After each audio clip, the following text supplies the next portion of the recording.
I brought a couple of things which were kind of pivotal in kind of giving me, if you like, a new career. I never really saw that this was going to be a career. I thought it would be an interesting way to kind of, reflect on a long teaching career and to do something that was less stressful. Yeah. But it's become quite busy and it's become quite international and it's become quite significant now for me. Yeah.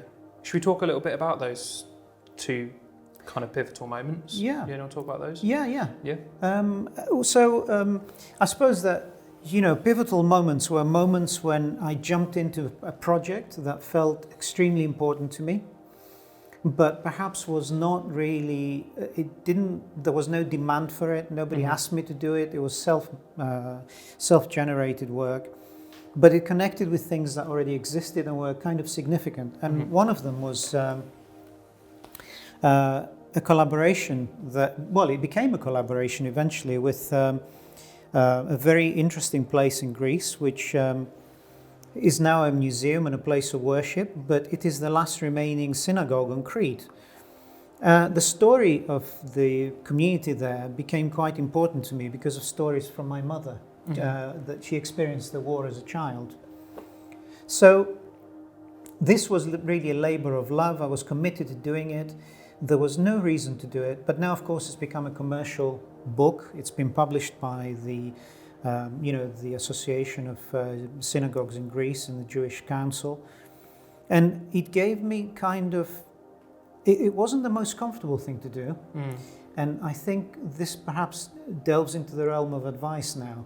That it was that discomfort that I felt in doing this, in researching it and finding out information that was not readily available, and perhaps was actually also omitted on purpose for political reasons, the thing that we're talking about, curating knowledge. So that was the first thing, I guess, that really was, if you like, a political statement. My work wasn't political, it was about what mattered to me.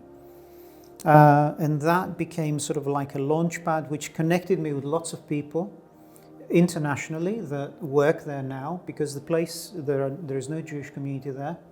There are people from all over the world that go to volunteer and work there and so forth. And that connection was very powerful. It led on to many things. Through word of mouth, through other, people that came up to see an exhibition and to actually buy the book and so forth. And that was a pivotal moment. It had no purpose originally other than to satisfy my own need to capture something that was in danger of being lost. And really there was very little evidence. So I would say that was a pivotal moment, yeah. Where did the artwork come in that kind of, I don't want to say narration because that sounds fictional, but where did the artwork come into that written story for you within that role within the book? If I may say so, I think that's probably the best question I've ever been asked, because actually it's a very powerful thing that happened. So I would start, for instance, with this image of this kind of, it's called Tales from the Old Fort Town. And I don't want to talk about this book specifically for much longer, but I would start with this image of this person supporting another, giving them comfort within this very heavy, fortified, blood-red environment. And at the same time, I would be researching about the community and looking more deeply into sources, translations, historical documents of legal cases that, mentioned the Jewish community and so forth. And it was a funny thing that happened. One drove the other. I wasn't writing a history and making a piece of work. I was doing a piece of work and then I would stop and go and research. And it's like the chicken and the egg. What came first? It's a very powerful question, that, because I think in making art, you don't have to write a story and illustrate it. Yeah. And I think that's kind of important to point out. So, yeah, that's how it happened. It was like a really, it will sound like an exaggeration, Theo, but it was like it's like when you fall in love, and you want to do everything possible for this person, you know, it was a bit like that. Funny thing. And you were doing both sides of that. You were doing the research and Yeah. the visuals as well. Has it changed when doing new things where the research isn't as much in your hands, and then you're coming into it more as the visual artist side of things? You mean like Is that- commissions? Well, no, working with.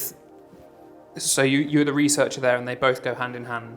But then, if you're just the visual artist on one side and there's the research on the other, how do you work with that relationship? Is it a communicational thing? Is it? Do you need to work with something that you're passionate about so you still get that feeling of love? Yeah, I mean, it's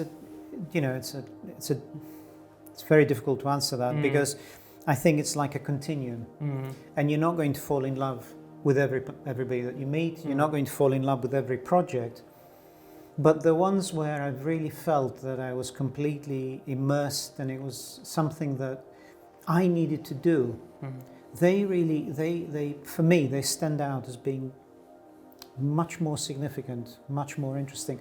But I think we've got to be careful about saying no to projects that are not really exactly what we want to do. So recently I've been offered to do some work, and I thought, no, this is good work that's happening here. I can get involved with that. It wasn't my idea originally, but I've kind of, embraced it. I think you've got to embrace those things. And sometimes even when things don't fit, they give you an amazing amount back. A residency in Germany recently was not what I would have chosen to have done, to work in a religious environment. But my goodness, you know, the people that I met there and the possibilities now of traveling to Israel, to Nepal, you know, those things would never have come up if I'd said, well, you know, that isn't quite me. I think that's a thing not to say. If I may offer a little bit of advice here, it's like, you know, really reflect, because there is value in a lot of stuff that you wouldn't necessarily come up with yourself. So I think you have to embrace it and look deep for, you know, bringing to the fore everything that you've got to give it.